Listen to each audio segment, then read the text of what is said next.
stripes and bright stars through the perilous fight, o'er the ramparts we watched were so gallantly streaming, and the rockets red glare, the bombs bursting in air, gave proof through the night that our flag was still there. Oh, say does that star-spangled banner yet wave o'er the land of the free and the home of the brave?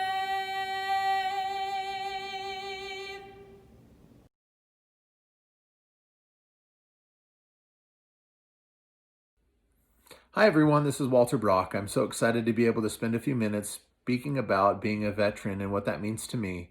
Hopefully I can share some things that inspire you to think a little differently about veterans as well as our nation. I spent 3.5 years in the Army as an ordnance officer. I'm actually not a combat veteran. I was injured in training and medically separated before I deployed. But I spent a lot of time with soldiers who sacrificed a lot for our nation. They had multiple combat deployments, and their families sacrificed a lot in supporting them as they were away. I think that the American dream is something that we all enjoy, but sometimes we don't really stop and think about the price of our freedom and our liberty. There are many soldiers who have paid that ultimate price and died in our service of our nation, and they are due our respect and our love and our appreciation. And the best way to show that respect and love and appreciation is to stand up and defend the country that they stood up and defended.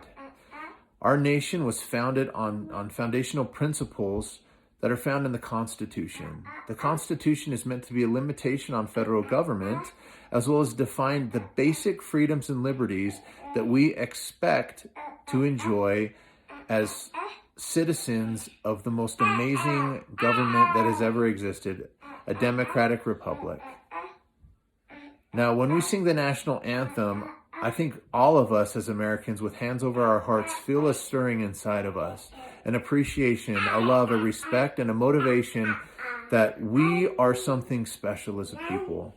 We are a light of freedom, a light of hope to people of the world.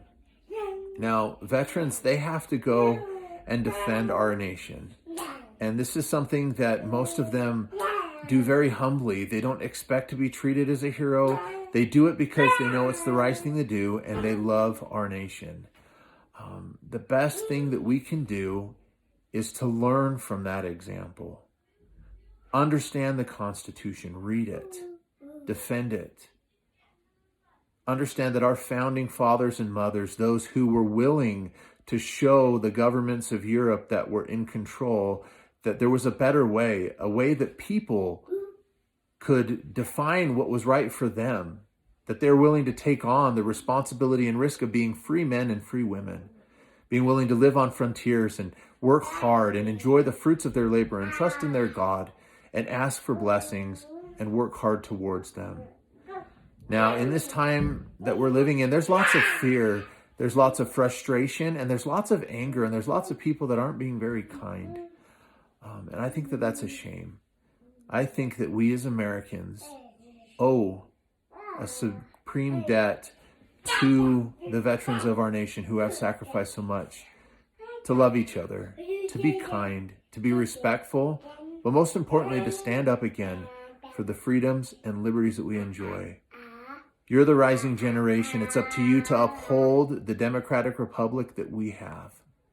It's up to you to defend her, to honor her, to respect the flag, which is symbolic of our nation. I highly encourage you to consider serving in the military, to be willing to sacrifice for the benefit and freedom of our nation, and to pay for that freedom that you enjoy, and to better understand what that means. Now, my parting words are this. You are stronger than you realize. You are brave, you are courageous, you are smart, and you have the freedom to choose what you want to do in life because you live in America, the land of the free and the home of the brave. So make good choices, stand up for what's right, and show gratitude to veterans whenever you see them. Thanks.